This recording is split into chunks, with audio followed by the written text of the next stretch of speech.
আমি বিপ্লব সরকার, আপনারা দেখছেন জব নেটওয়ার্ক। তো আবার একটি নতুন আপডেট নিয়ে চলে এসেছি তোমাদের জন্য, যেটা হলো এখন ঘরে বসেই শুধুমাত্র 15 দিনের মধ্যে হাতে পেয়ে যাবেন ভোটার কার্ড।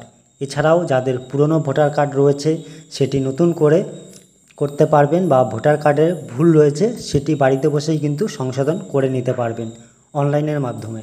সেক্ষেত্রে আপনি আপনার মোবাইল দিয়ে অনলাইন আবেদন করলেই ভোটার কার্ড ঠিক হয়ে যাবে, বা 15 দিনের মধ্যে নতুন ভোটার কার্ড হাতে পেয়ে যাবেন। Election commission of India standard operating procedure চালু করেছে, যার আওতায় অনলাইনে আবেদন করার মাত্র 15 দিনের মধ্যে ঘরে বসেই ভোটার আইডি কার্ড পাওয়া যাবে। তো আপনার যদি ভোটার কার্ড পরিবর্তন করতে হয় বা নতুন ভোটার বানাতে চান, তাহলে বাড়িতে বসে কিভাবে অনলাইনের মাধ্যমে ভোটার কার্ডের জন্য আবেদন করবেন, তো চলুন সে ব্যাপারে আমরা জেনে নেব বিস্তারিত ভিডিওর মাধ্যমে। তার আগে বলে দিই, যদি আপনি নতুন হয়ে থাকেন চ্যানেলটিকে সাবস্ক্রাইব করে দেবেন এবং লাইক শেয়ার করে দেবেন। তো নতুন নিয়মে দ্রুত ভোটার আইডি ডেলিভারি। তো chief election commissioner Gyanesh Kumar এবং কমিশনার ডক্টর সুখবীর সিং সান্ধু ও ডক্টর বিবেক যোশীর নেতৃত্বে এই সিদ্ধান্ত নেওয়া হয়েছে। ভোটার কার্ড তৈরি হওয়ার সঙ্গে সঙ্গে তার ডিপার্টমেন্ট অফ পোস্ট এর মাধ্যমে বাড়িতে পৌঁছে যাবে। এজন্য আপনাকে আর কোথাও ছোটাছুটি করতে হবে না। আবেদনকারীরা পাবেন SMS অ্যালার্ট ও রিয়েল টাইম ট্র্যাকিং সুবিধা। এর ফলে আর ভোটার কার্ড খোঁজার জন্য যেতে হবে না পঞ্চায়েতে। বাড়িতে বসে আপনি ট্র্যাকিং করে দেখে নিতে পারবেন কোথায় রয়েছে আপনার কার্ডটি।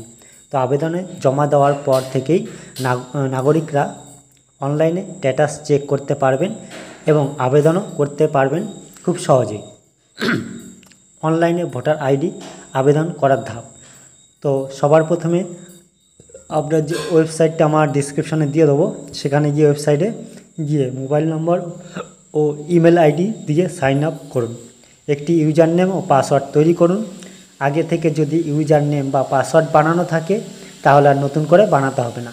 তো রেজিস্টার্ড মোবাইলে আসা OTP দিয়ে লগ ইন করুন। রেজিস্ট্রেশন করার সময় যে মোবাইল নাম্বার দেবেন সেই মোবাইল নাম্বারে OTP আসবে। এরপর লগ ইন করে ফিল ফর্ম 6 অপশান নির্বাচন করুন। নাম, জন্ম তারিখ, বাবা মায়ের নাম, ঠিকানা ইত্যাদি ব্যক্তিগত তথ্য দিন। প্রয়োজনীয় ডকুমেন্টস স্ক্যান করে বা ফটো তুলে আপলোড করুন। সমস্ত তথ্য যাচাই করে সাবমিট করুন। সাবমিটের পর একটি রেফারেন্স নাম্বার পাওয়া যাবে, যেটি স্ট্যাটাস ট্র্যাক করতে কাজে লাগবে। ও ভোটার আইডির জন্য প্রয়োজনীয় নথিপত্র যেগুলি লাগবে, তো আধার কার্ড, পাসপোর্ট, অ্যাডমিট কার্ড, জন্ম সনদ এবং স্কুল সার্টিফিকেট, রেশন কার্ড, বিদ্যুৎ বিল বা ব্যাংক পাসবুক, পাসপোর্ট সাইজের একটা ছবি। তো এইগুলো কিন্তু সাথে আপনার রাখতে লাগবে। তো ভোটার কার্ড আবেদন স্ট্যাটাস চেক করার নিয়ম। অনলাইন আবেদন করার পরে আপনি স্ট্যাটাস চেক করে দেখে নিতে পারবেন। সেক্ষেত্রে আপনাকে প্রথমেই ভিজিট করতে হবে NVSP পোর্টালে। আবেদন করার সময় যে ইউজার নেম ও পাসওয়ার্ড দিয়েছিলেন সেটি দিয়ে লগ ইন করুন। ট্র্যাক অ্যাপ্লিকেশন স্ট্যাটাস অপশনে ক্লিক করুন। রেফারেন্স নম্বর ও রাজ্য নির্বাচন করুন। সাবমিট করার পর স্ট্যাটাস আপনারা কিন্তু দেখতে পারবেন।